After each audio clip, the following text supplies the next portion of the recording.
Again to everyone. If you've joined since we were greeted by Phyllis, it is my pleasure to introduce the speaker for today, whom some of us, if we attended what seems like forever ago, an in-person session of the International Women's Day that Sharon Rezak Anderson so magnificently put together a little over a year ago at this time. One of the speakers available at that meeting was a woman named Meg Dornfeld, who introduced all of us there to a project that I think not many of us were aware of. And that project is the Baby's Breath Project. Meg is going to expand on that discussion today.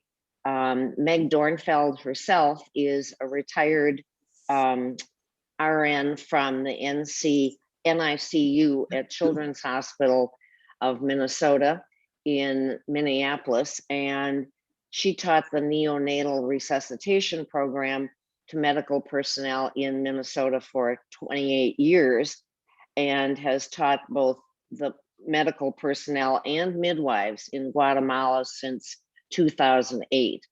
This particular program relates to the fact that worldwide, about 750,000 baby newborn deaths are related to hypoxia, lack of oxygen events in full-term babies. That golden minute refers to the first 60 seconds of a baby's life. And the scenario is such that if in that time frame the infant doesn't start breathing, then interventions have to be begun. So when medical personnel and midwives are taught these interventions, the mortality rate goes down significantly. And Meg and her group have begun programs, and I think she perhaps would, but for the world situation, be in Guatemala about now. They have traveled to Guatemala for a long time, since 2008, to instruct midwives and in these intervention methods. So allow me to introduce you to Meg Dornfeld, who will happily and give us her presentation this morning.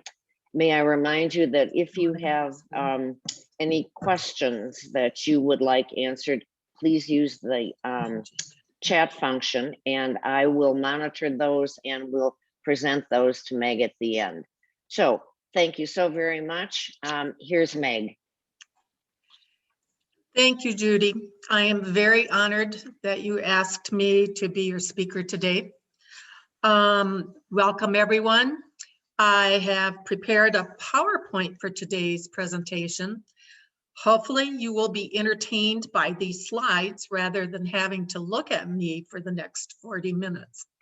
So first of all, though, I do want to give a special thanks to the physicians that we work with in Guatemala, being Dr. Mario Herrera, Dr. Wilson Vicente, and Dr. Jorge Rosales. And then, of course, I do need to give a special thanks to my husband, who is my tech and media support. So, okay, so today I would like to talk to you about the neonatal resuscitation programs that we have in the United States and how we adapt them to a third world country, specifically Guatemala in Central America. Just for some terminology, a neonate is also called a newborn, and the neonatal period is the first 4 weeks of a child's life. It is a time when changes are very rapid and many critical events can occur in this time period.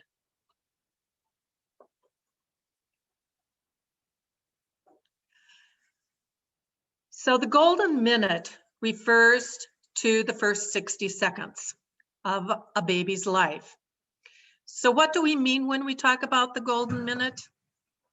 Basically, when a baby is born, he or she should begin breathing within the golden minute. Most babies do begin breathing on their own. However, 10 million babies worldwide will need assistance. Approximately 10% of newborns who do not breathe on their own will respond to drying, warming, clearing of airways, and stimulation. About 1%. Meg, excuse me, did you want to share your screen? Oh, it isn't shared? No.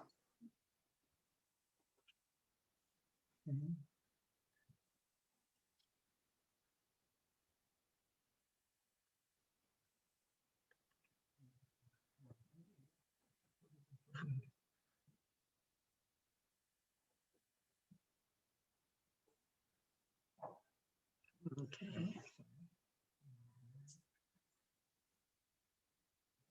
Share screen. Sorry about that.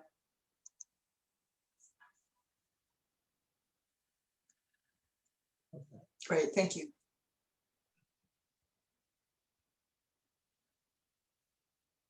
Okay.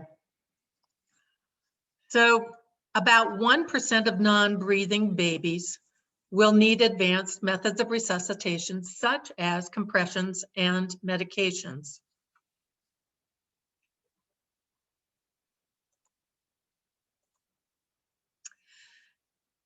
The need for neonatal care education was recognized back in the 1970s by Dr. Ron Bloom and Kathy Cropley, an RN. They developed the National Education Program, which was a 6-module series on neonatal resuscitation. These modules formed the future neonatal resuscitation program curriculum, which was developed by the American Academy of Pediatrics and the American Heart Association in the 1980s. Dr. George Peckham, a neonatologist and cardiologist, an active member of the American Heart Association, advocated a standardized approach to neonatal resuscitation care principles, which he perceived were significantly different from resuscitation in adults and older children. The first neonatal resuscitation program was launched in November 1987. After the first training, faculty courses were held around the country throughout 1988.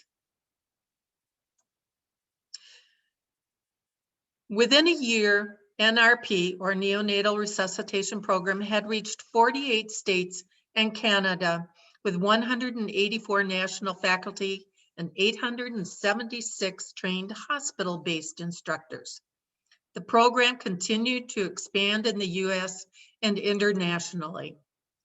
As of December 2017, over 4 million healthcare professionals have been trained or retrained. The program has also been translated into 24 different languages. As I mentioned earlier, most babies will begin to breathe on their own, but 1% of non-breathing babies will need advanced methods of resuscitation. To the family, 1% means everything. That 1% stands in the way of a child's survival and possibly increases the chance of brain damage if they survive. Mothers trust that they will receive the best possible care and that her birthing team would be prepared for that 1% risk. This algorithm shows what is taught in the neonatal resuscitation program. The initial steps of newborn resuscitation are to maintain normal temperature of the baby, position the infant in a sniffing position to open the airway, clear secretions if needed, dry the infant, and stimulate the infant to breathe. If the infant is still not breathing, then positive pressure with a bag and mask is initiated. The learning objectives, cognitive, technical, and behavioral, are listed here. For many reasons, many hospitals require that healthcare providers come into contact with the mother and child to obtain the American Academy of Pediatrics Neonatal Resuscitation Program certification. Being entrusted to provide care for a parent's newly born baby is both a privilege and an extraordinary responsibility. At children's hospitals and clinics of Minnesota, neonatal nurses are required to renew their certification in NRP every 2 years. The NRP utilizes a blended learning approach, which includes online testing, online case-based simulations, and hands-on case-based simulations, debriefing that focuses on critical leadership, communication, and teamwork skills. Here is a picture of a labor and delivery room for a possible high-risk delivery in many of the hospitals in the United States. Often, though, the birth does take place in a regular room, but will still be stocked with resuscitation equipment. So prior to a delivery, the following is prepared: blankets to dry and stimulate the baby. For premature infants, plastic wrap and a hat to maintain heat, a pulse oximeter to determine oxygen saturation, suction equipment and bulb syringe to suction the mouth and the nose, a scale ready to quickly weigh the infant, a temperature sensor, an EKG monitor, intubation equipment, and IV equipment. What I'm going to do next is I'm going to show you a video that shows a birth with a simulation doll that is controlled by a computer. Note that the monitors in the background reflect what is happening with the baby in addition to the assessments that the medical personnel are making.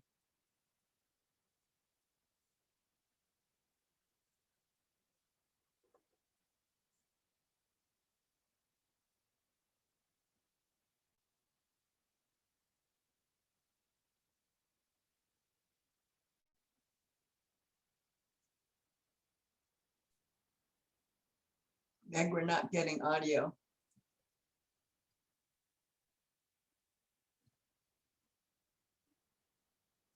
They're not getting audio.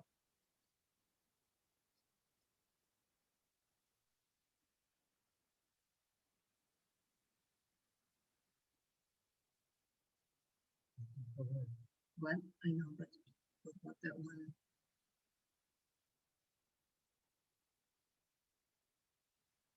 I'm gonna go down too far like everybody does. You need to listen again. Both can do it and then you can see just right equally. I'm gonna excavate this kid. Yeah, we're there. Yeah. Good. Now listen to the other side. Listen to the other side. Okay, equal breath sound. And don't start until the tubes secure. And 3, 3, 1 and 2 and 3, breathe. 1 and 2 and 3, breathe. 1 and 2 and 3, breathe. 45. Is it correct? 46. Yes. 50. 1 and 2 and 3, breathe. 1 and 2 and 3, breathe. 1 and 2 and 3, breathe. 1 and 2 and done. 1 and 2 and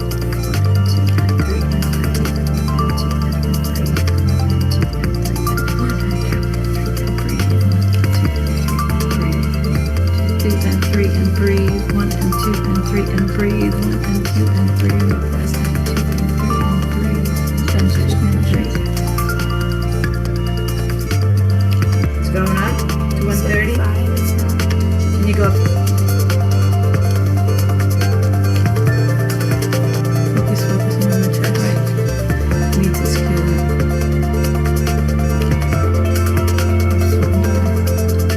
Okay, let's get the baby ready to move.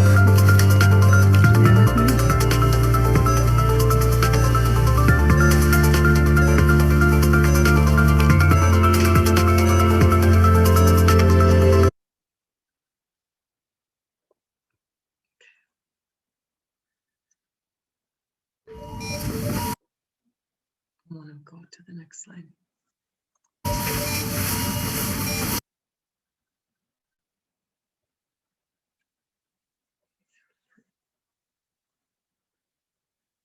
No, I don't want that. I want the next one. Sorry about that, folks. So what I kind of want to impress upon everyone is that the training in the United States is very precise, and the majority of medical personnel have this background, and we have the equipment. And, you know, things have evolved over the years. But what we do is, after all those simulation programs, we have a discussion. And the instructor actually does not lecture or give feedback, but what the instructor does is guide self-discovery and discussion among the team members. These are some of the questions we initiate to encourage active discussion with an emphasis on what did they learn. So how in the world do we adapt neonatal resuscitation program to a third world country, especially to a public hospital in Guatemala? First, we met with private practice neonatologists and the head of the level 3 unit at Roosevelt Hospital, which was in the heart of Guatemala City. We discovered that the educational level of most nurses, auxiliary nurses, were at a high school level with 1 to 2 years of training. They received no continuing education courses afterwards. They had no training in resuscitation skills. That was reserved for the respiratory therapists and the medical students. Units often did not have resuscitation equipment at each bedside. They lacked pulse oximeters. We did bring some to them over the years.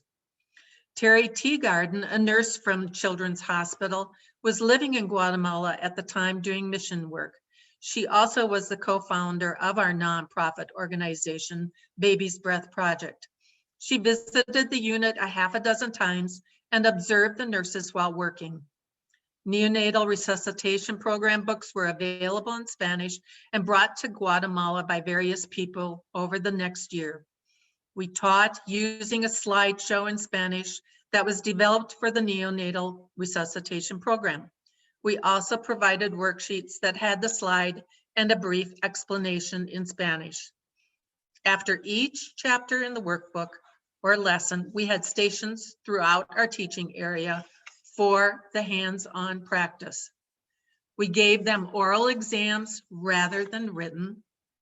Medical students ended up being our translators. At first, they didn't like that they were assigned to do the translation, but by the second day, many were volunteering to help as they were also learning things. Communication skills are very traditional in Guatemala, which made it very difficult for nurses to approach doctors at times. This is a picture of Roosevelt Hospital outside the emergency and the maternal and the pediatric units. This is actually a common scene in the public hospitals. This is a labor and delivery recovery room. It was very common for women after their delivery to be placed together. They often did not have enough bassinets for all the babies. These are not related babies. You would find 2 babies to a bassinet quite often. This picture actually shows what equipment was available at the bedside in the labor and delivery room, and the warmers were often quite old.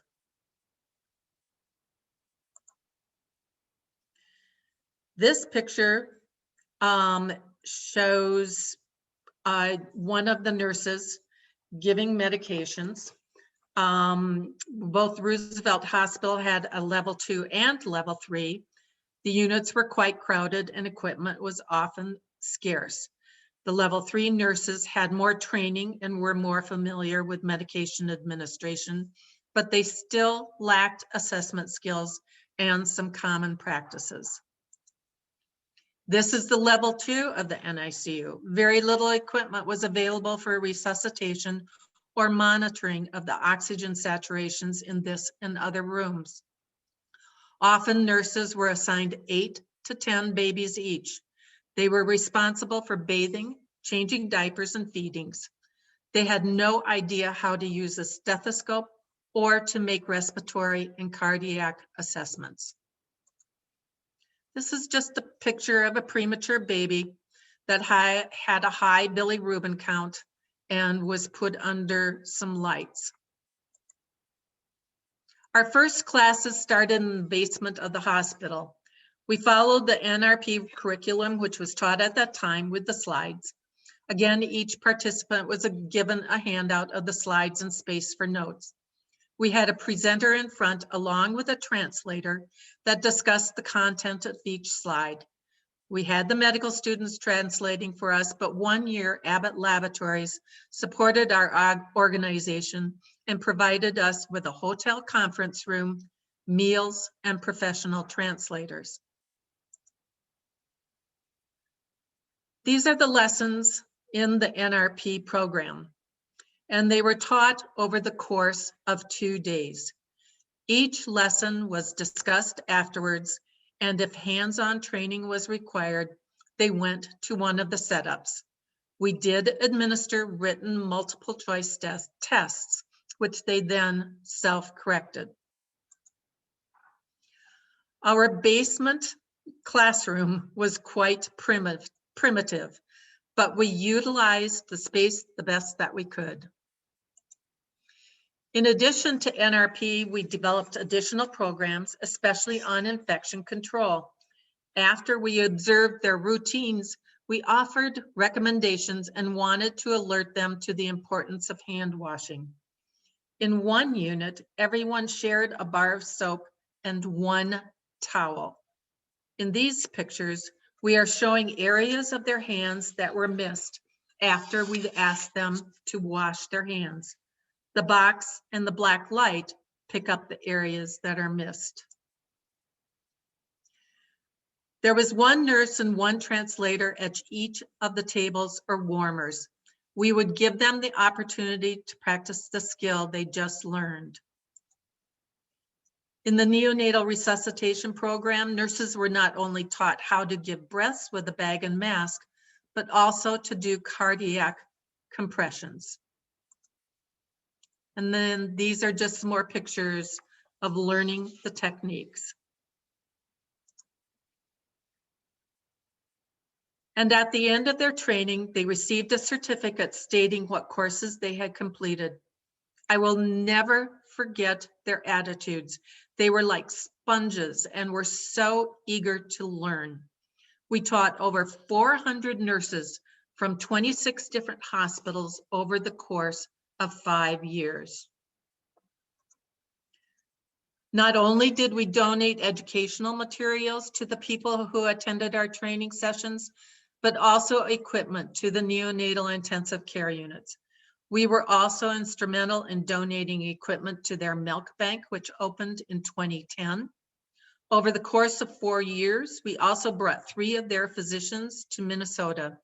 They were graciously received by our neonatologists and spent 4 days going with them during rounds in the NICU at children's hospitals and clinics in Minneapolis.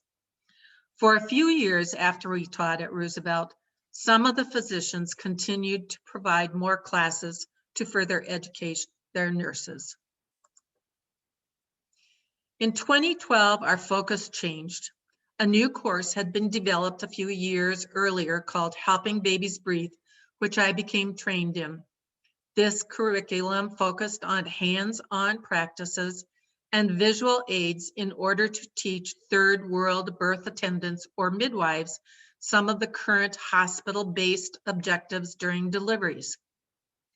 Helping Babies Breathe relies on the same science as the neonatal resuscitation program. The goal or focus is to establish practices in making sure an infant would be breathing within the first minute of life, or the golden minute. This program does not include cardiac compressions. Helping Babies Breathe is an initiative of the American Academy of Pediatrics and other partners, including the U.S. Agency for International Development, the Eunice Kennedy Shriver National Institute of Child Health and Human Development, and Saving Newborn Lives, Save the Children. This curriculum was developed with input from the World Health Organization, and all was made possible by an unrestricted educational grant from the Lerdahl Foundation for Acute Medicine and support from the Latter-day Saints charities. Just a special note about the Lerdahl Foundation, they are the ones that develop a lot of the resuscitation equipment and also the resuscitation Annies and the resuscitation dolls. This is just some data from the UNICEF site. These are figures from the first 28 days of life. These figures actually differ from infant mortality rates, which include the first 12 months of life. Guatemala has been gradually decreasing their mortality rate. To reinforce the principle of hands-on learning, there is a simulator doll, neonatally, with a complete set of equipment and learning materials for each pair of participants trained. In order that equipment used for training could also be used for clinical care, a reusable bulb suction device, the penguin suction, was developed so that both the suction and the bag and mask devices could be reprocessed and disinfected. This is a very important part because the equipment in the United States is usually thrown away after the patient is discharged from the hospital. This is a typical setup in our classroom. There are 2 pairs of midwives along with 1 nurse and an English to Spanish translator, in addition to a Spanish to indigenous language translator if needed. Traditional birth attendants and midwives fulfill a role similar to doulas in the United States, but have less education and limited knowledge of hygiene and sanitation. They do recognize that complicated births can be disastrous for newborns and mothers. Midwives are often not trained and often are illiterate. Most are from the indigenous populations. For some, their occupation has been handed down to them from generation to generation. Some have delivered hundreds of infants over their lifetime, some just a few. Approximately 70% of the rural births in Guatemala are attended by midwives. In 2015, Guatemala started to support some classes for these midwives. The problem they encounter, however, is that the classes are taught using written materials in Spanish, even though many traditional midwives cannot read, and that they speak Mayan dialects rather than Spanish. Therefore, they have poor education outcomes. Also, many traditional midwives cannot even practice certain medical models because they live in areas lacking resources such as certain medications or access to transportation to hospitals. At the heart is the action plan. This is a pictorial guide to the evaluations, decisions, and actions that should be taken to help a baby who does not breathe at birth. The plan uses a series of icons or symbolic illustrations to stand for sets of evaluations, decisions, and actions that create a shared mental model for a care of a newly born infant, regardless of the language. The words are few, simple, and consistent to facilitate translation and used by low literacy providers. The colors signify the level of care. Imagine that you are a birth attendant or midwife preparing to deliver a baby. The health center where you work has no running water, no electricity, and few supplies. You are standing in the dark. Your mobile phone is clenched between your teeth. Its dim light glow, the only light available to you. You are the mother's only source of medical help. Now just imagine the baby is born and is not crying. It is not breathing. The goal of helping babies breathe is transforming the baby on the right, whom you saw a minute ago in the photo, into the baby on the left. The graphic pictorial style helps learners recognize babies who need help to breathe and links together all the materials. This image from the flip chart links to the action plan and appears in the learner workbook. When we go to Guatemala, we take flip charts that are in Spanish. The chart has simple but lifelike drawings created from photographs with computer-aided design to bring emotion to interaction with providers and to illustrate actions step by step. Text, again, is kept to a minimum. The flip chart not only displays the illustrations in large format for the learners on the front, but on the reverse side provides a script for the facilitator to explain, demonstrate, lead practice, check understanding, and explore barriers and solutions with the participants. So there's many challenges, again, that we had to approach. One was the transportation. We provide transportation for most of the midwives attending our classes. Sometimes they ride a bus or a van for 1 to 2 hours each way, each day. They are bound and determined that they want to get this training.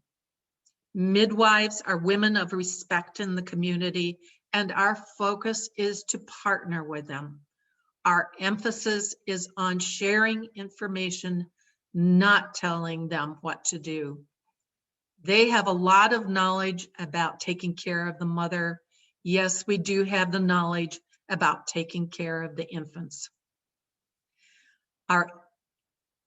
The class utilizes role-playing, demonstrations, and hands-on practice. Traditions can often stand in the way of basic services. Many mothers do not trust hospitals. They often have the idea that is where bad things happen, and many refuse to leave home once labor begins based on a local belief that fresh air can be dangerous to women for several weeks around childbirth. We provide English to Spanish translators and Spanish to the indigenous language they might speak. We do not provide them with any medications nor any stethoscopes. Many can't read or count over 100. Rather, we do a comparison of their pulse to the baby's umbilical pulse.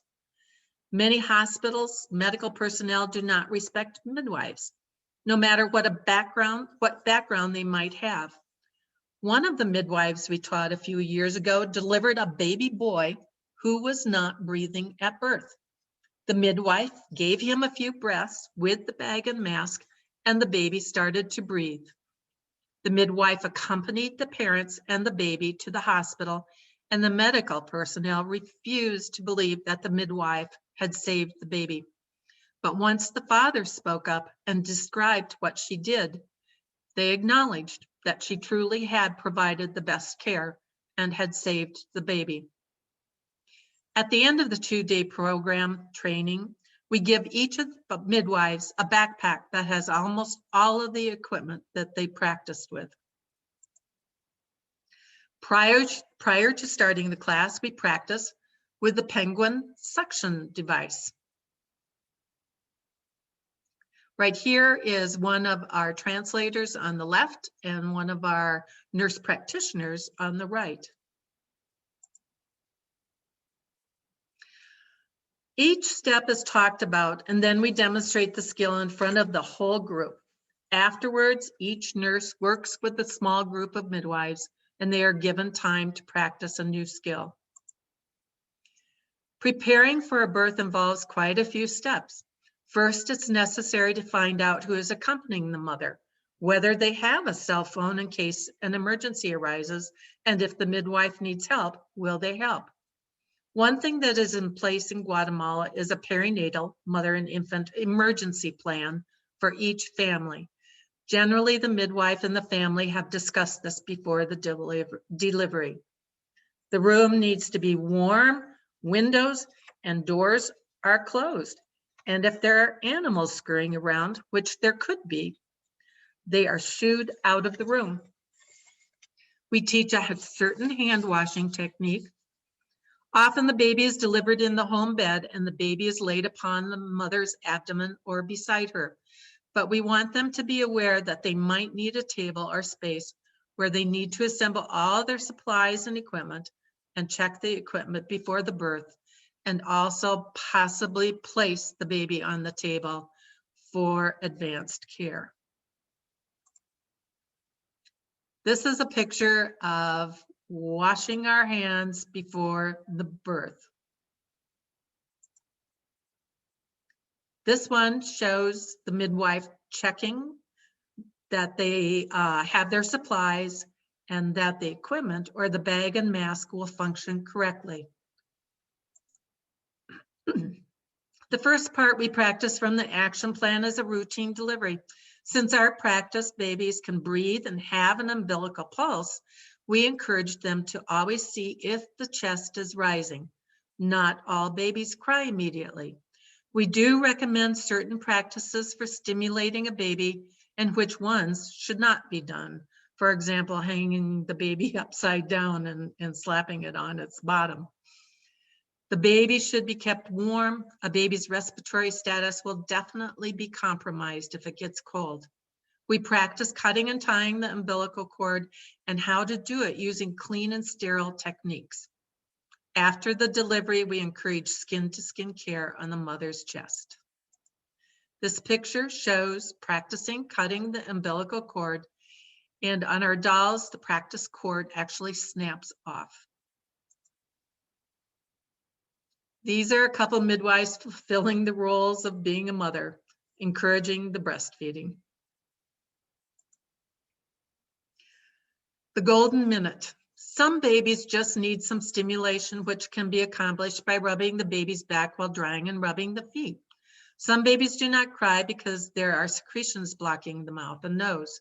We teach them how to use the penguin suction only if the baby is not breathing after they have removed secretions previously with a cloth. When the baby does start breathing or crying, then they can continue with routine care. If the baby has shallow or irregular breathing, or if the chest wall draws inward, or there is noisy breathing, the baby will need to be closely monitored and checked often. Cleaning the baby can stimulate the baby to breathe, but sometimes there are secretions blocking the airway. This midwife learned the correct way to suction the mouth and the nose of the infant. Suctioning first the mouth and then the nose. This baby started crying and breathing after being stimulated by drying and rubbing the infant's back. This midwife is in the process of tying the umbilical cord and proceeding with normal care. Many hours are spent training these midwives how to correctly use the bag and mask to provide breaths for the baby who is not breathing. We also have to show them a rhythm for bagging and not giving too many breaths, nor squeezing the bag too hard. On the count of 1, they give the breath, and on 2 and 3, they do not squeeze the bag. So it's basically breath 2, 3, breath 2, 3, breath 2, 3. Adrenaline often kicks in because they understand they need to give the baby a breath within the first minute of life, and the baby can get too many breaths. This is one of the instructors pointing out to the midwife that the baby is starting to breathe on its own. A few more steps have been added. Calling for help or activating the emergency system, and the need to check the heart rate. The earliest sign that the lungs are being expanded with air is a rapid rise in the baby's heart rate. This cannot be seen and requires feeling the umbilical cord pulse. Next, a baby will show improvement in color and muscle and tone. The color will become pink, the baby will move and no longer be floppy. Finally, hopefully, a baby's own breathing will begin. The baby who has required prolonged ventilation with bag and mask will need to be transported to the hospital for advanced care. We taught the midwives to find their carotid artery in their own neck and to compare the baby's umbilical heart rate with theirs. If the rate is much faster than theirs, the heart rate is most likely normal. If slower than theirs, they need to continue ventilation or giving breaths with the bag and mask. This is a picture of the flip chart in Spanish, basically stating continue ventilation and seek advanced care. These are examples of the midwives checking the heart rate, comparing it to their own. In this slide, the midwife continues to give the baby breaths while the helper cuts and ties the cord per her instructions. In this one, you can see one of our translators, Sarah Martin, who is from Green Valley, squeezing a little red valve. This actually delivers a pulse to the umbilical cord of the baby.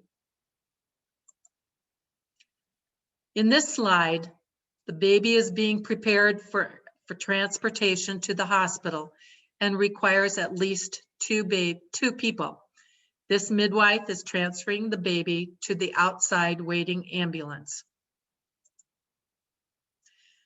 The equipment used for training can also be used for clinical care. Lerdahl developed the reusable equipment. The penguin and the bag and mask devices can be reprocessed and disinfected.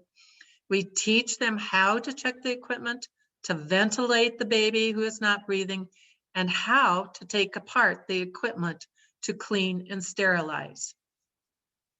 Now I'm going to show you a couple of videos that we took in Guatemala of our either the auxiliary nurses or midwives practicing ventilation. We were going to turn off the sound.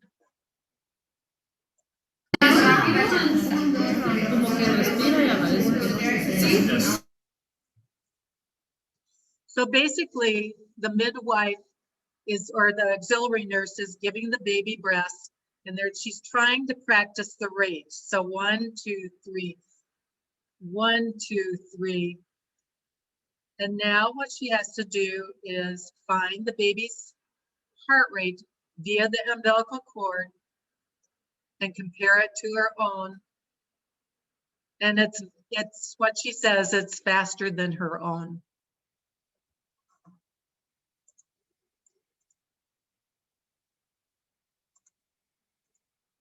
Okay. This is another video.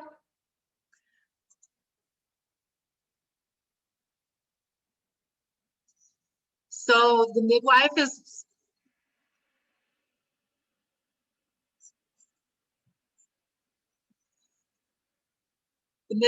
trying to deliver the baby. You have the Spanish translator right behind there, standing behind them, and the nurse practitioner. Nurse practitioner keeps telling everyone that the baby is not breathing.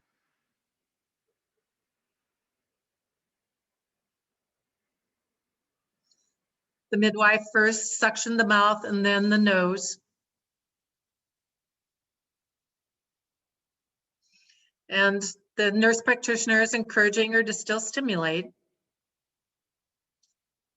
The baby is still not breathing.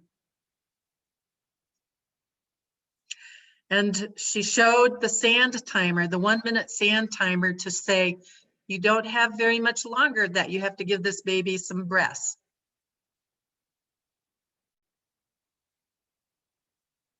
And there she does it successfully.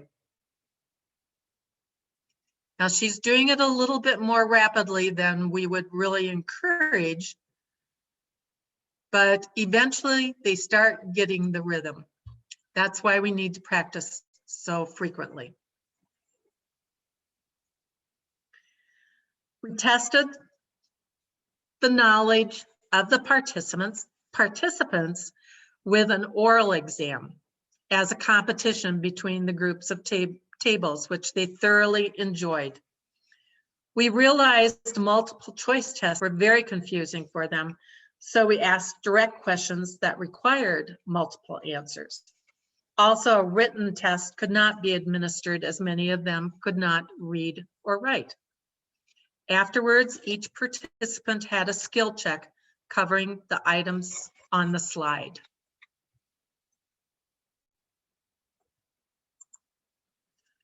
We also teach a class on essential newborn care, which includes topics such as cord care, eye care, measuring the temperature, supporting breastfeeding, exam of the baby, and what to do when the infant is small and does not have adequate weight.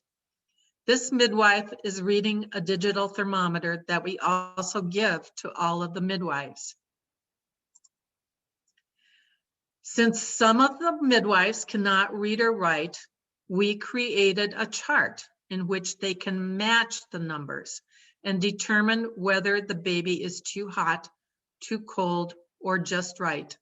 I remember one midwife just panicking because she kept saying, I can't read, I can't read.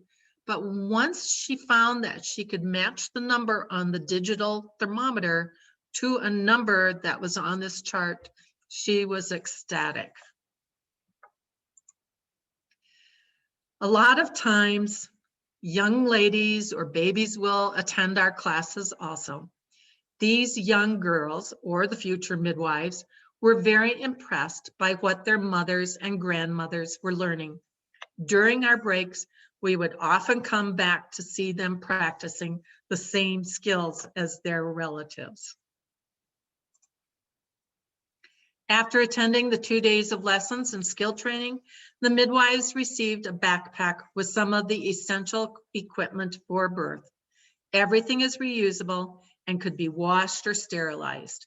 2 surgical towels, cloth diapers, hats, bag and mask for ventilation, scissors, umbilical tape, penguin suction bulb, soap, and a learner's workbook were included.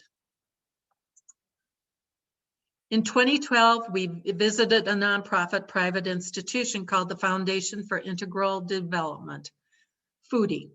FOODIE's main purpose is to facilitate access to skills and opportunities for development of individuals, families, and communities with limited resources in order to achieve well-being and improve their quality of life.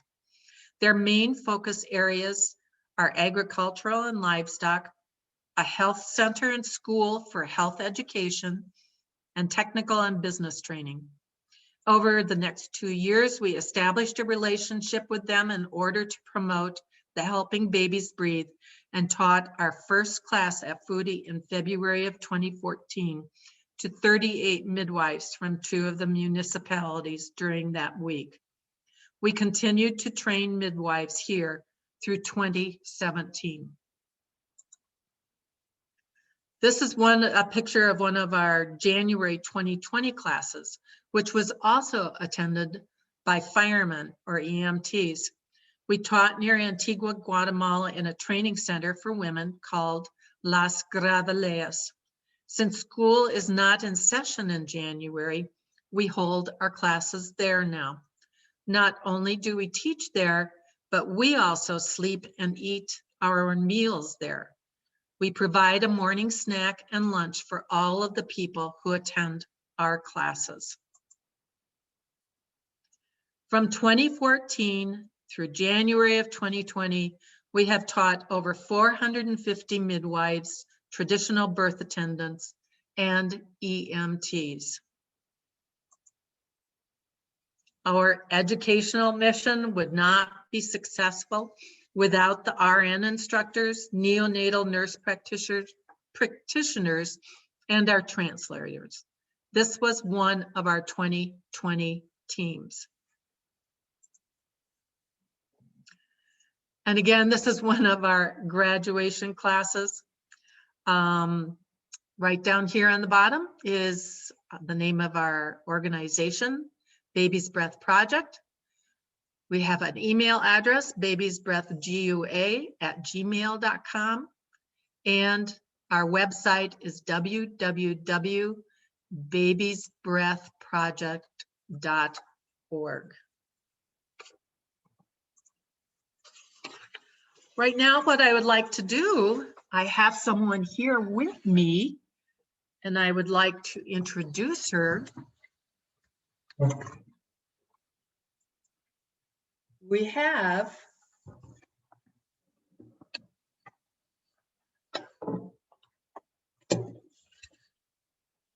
Natalie, so who is right here. This is the doll that we use for our training. Sorry that this is a little wiggly, but I wanted to show you this is where the heart rate is, and maybe you can see that umbilical moving. But this is the baby's chest that we can make breathe.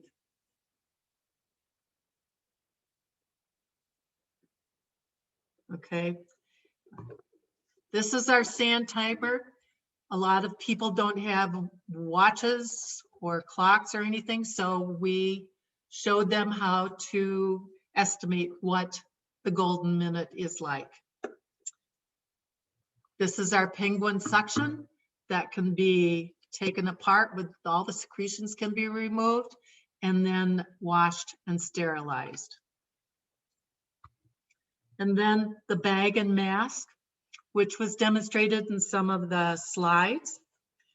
The baby is filled with water and she actually feels like about 5 pounds. So it's close to what a normal baby's weight would be, minus a couple pounds.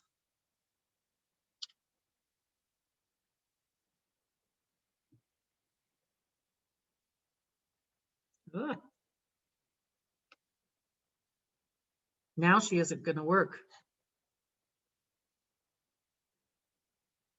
1, 2, 3, 1, 2, 3, 1, 2, 3, 1, 2, 3, 1, 2, 3, 1, 2, 3, 1, 2, 3, 1, 2, 3. Anyway, this is Natalie, and there she is. That's the end of my presentation.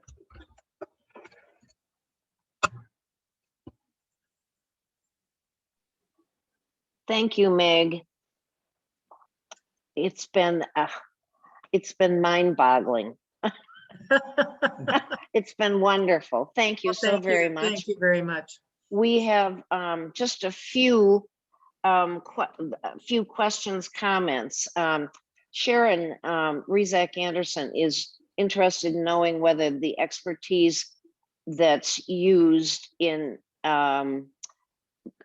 Guatemala, if that's available elsewhere in Central America.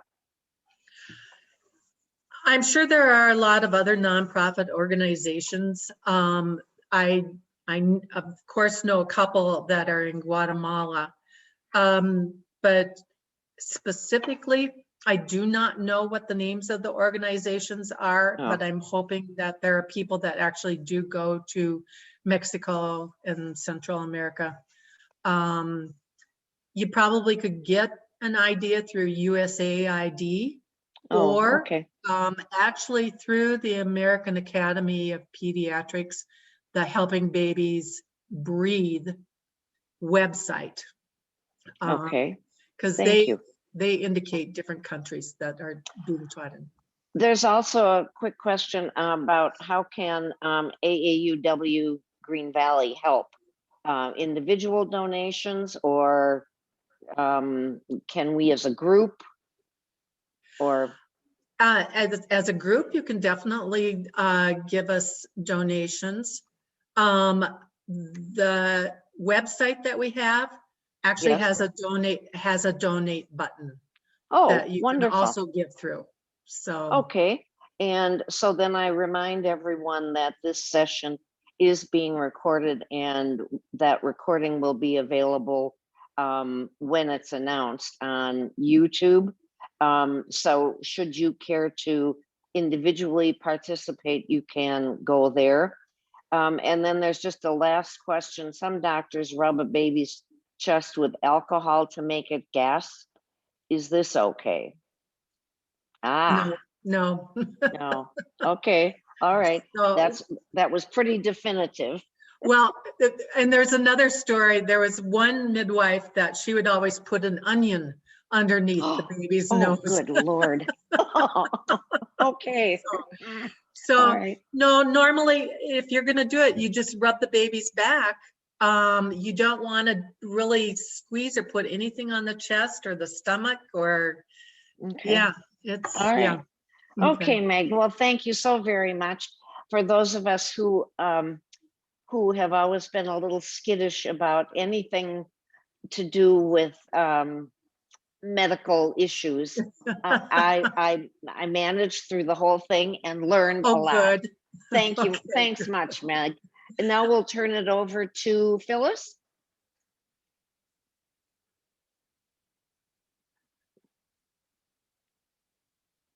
Okay. So I guess I can leave now. Or,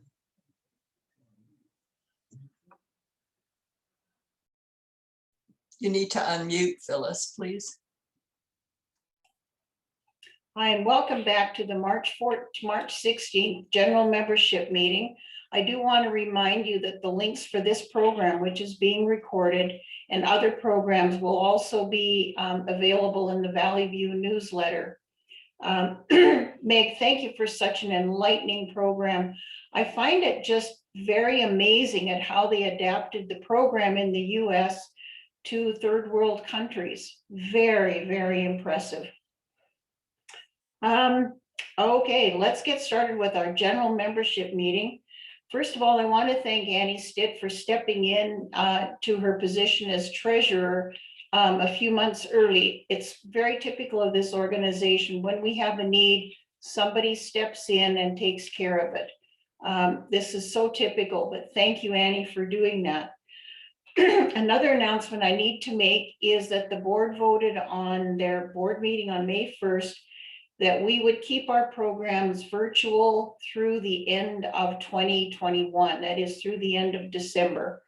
This is in accordance with the CDC guidelines and just seemed very important to make that decision. We're getting pretty comfortable with Zoom, and because of our tech hosts, Henny, Judy, and Kathy, who practice, I mean, every time we have a meeting, they practice 2 or 3 times before so we can make it just as smooth as possible.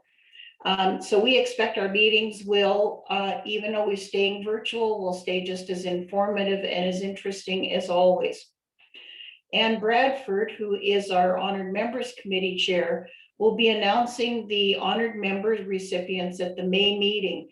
Typically, we do this in April when we have our brunch, but obviously we're not doing a brunch this year. And we have a fairly busy April meeting, so we thought we would put that in May. So look forward to that. It's something everybody is excited about. Now, our Public Policy Committee Chair, Karen Lewick, would like to have a few words with everybody. Karen, over to you. Good morning. Our next public policy meeting is going to be March 25th. It will be at 2:00 p.m. in Arizona time. And what we are doing is we are joining a conference that is sponsored by the American Federation of Teachers. And at this conference, the keynote speaker will be Dr. or Mr. Miguel Cardona, who is the newly appointed Secretary of Education. And what the topic is going to be are the challenges and the urgent priorities that are facing students, teachers, support staff, parents, and in our case, grandparents. So if anybody would like to join us, everyone is welcome. The conference is free. All you need to do is register, and they will immediately send you a link to access the conference. It's a 1-hour meeting that they have proposed.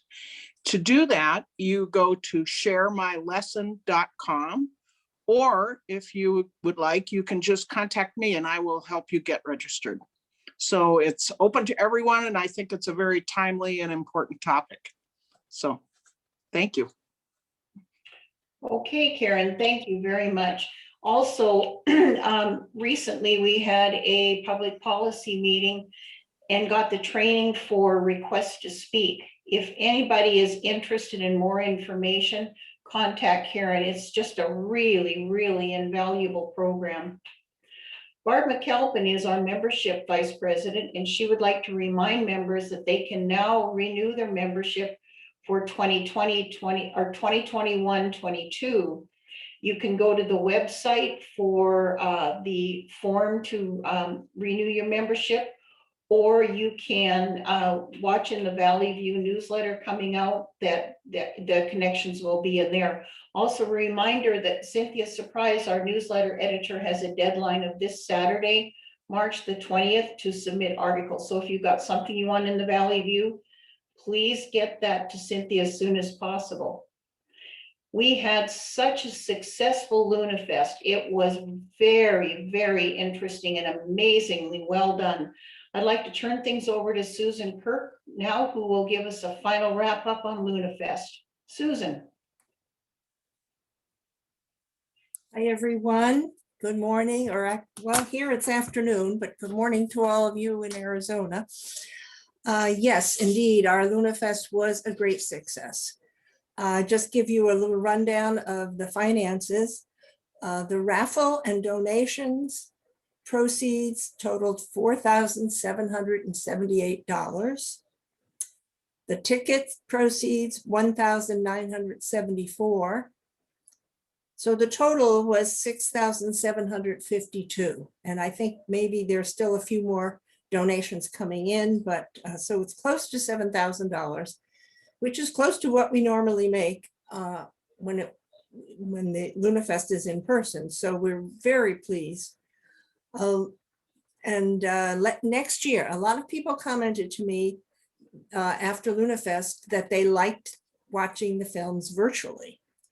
Some people got together with a few people in their house, sitting separately, but they could watch a film, turn it off, talk about it, watch the next one, turn it off, talk about it. And people liked that format. So I asked the Luna Fest people if that would be a possibility for us to continue with, as well as have the in-person format. So they said, yes, they think that's going to be a possibility for next year. Going forward, I don't know, but at least for next year. So we'll see. As we all know right now, plans are difficult to make. Let's see, I want to give lots of thank yous. First of all, to the planning committee for all their hard work. There were 11 of us and everyone did their job and very well and with lots of energy and enthusiasm. So thank you to those people.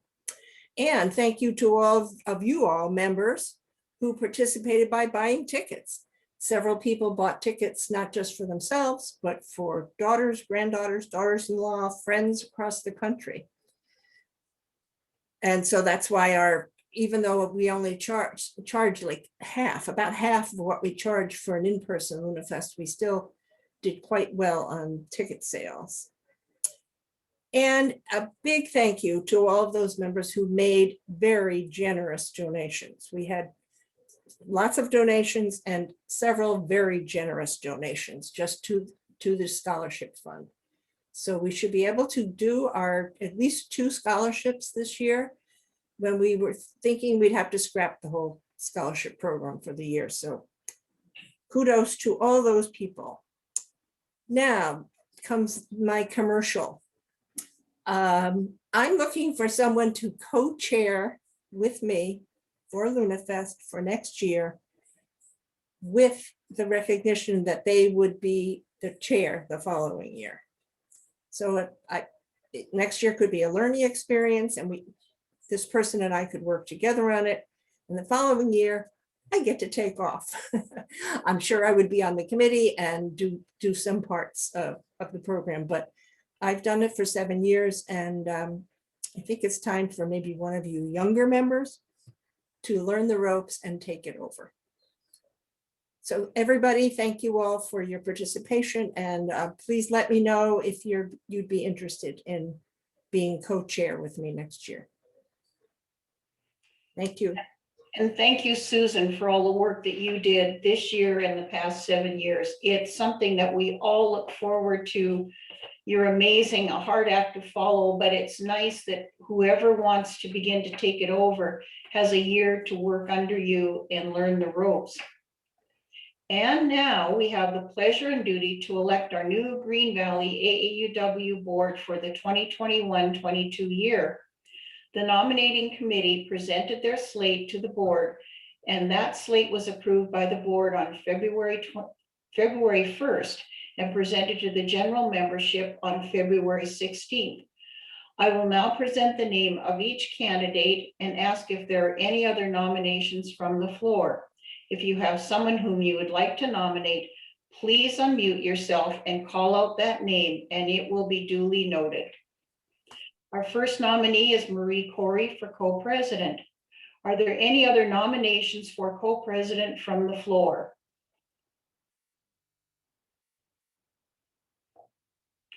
Next, we have Judy Willoughby, who is nominated to continue as program vice president. Are there any other nominations from the floor?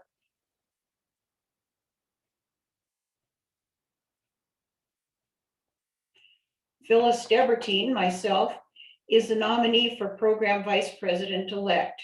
Are there any other nominations from the floor? Polly Daly is the nominee for nominating committee chair. Are there any other nominations for nominating committee chair from the floor? Jerry Peterson is the nominee for membership vice president-elect. Are there any further nominations from the floor? And lastly, the nomination for treasurer-elect is Mary Ann Westhead. Are there any other nominations from the floor? Hearing no nominations from the floor, we will vote for the slate of officers as presented. Because a voice vote on Zoom is very problematic, we will vote by a show of hands that will be counted. All those in favor of accepting this. Phyllis, I'm really sorry, just because I'm going to kind of scan the hands. There are some people who have their video off. So if the members would like to be able to show their hands, then I'd ask them to consider putting their video on just for a few seconds and to keep their hands up for a minute so I can scan both screens. Okay, sounds good. So if you have your video off, please turn it on. What we're going to ask you to do is to raise your hand that you either accept or do not accept the slate of officers, and keep your hand up until Kathy has a chance to count them. So if you would, all those who approve the slate as presented, please raise your hand and keep it there.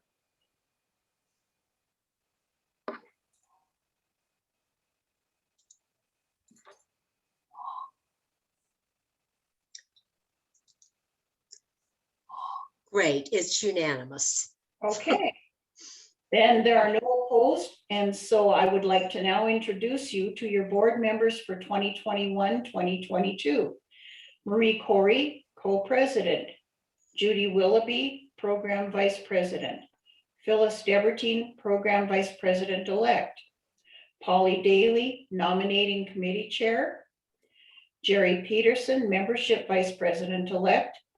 And Mary Ann Westhead, treasurer-elect. Thank you for agreeing to take these positions, and thank you everybody for participating in our election under these really unusual circumstances. The new board will take their oath of office at the next meeting in April. I want to thank Meg Dornfeld again for such a good program. Our programs are always interesting, and what our membership says is so important to them. We have another great program coming up in April. Susie Hines from the Tucson Museum of Art is going to present a program on thoroughly modern Mary Cassatt.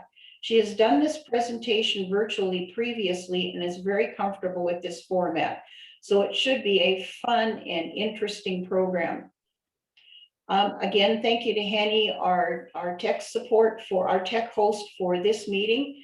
And happy spring, everybody. After our early morning rain and cold weather, we're breaking out into sunshine. So spring is here. Enjoy the day and thank you for joining us. We will see you all in April.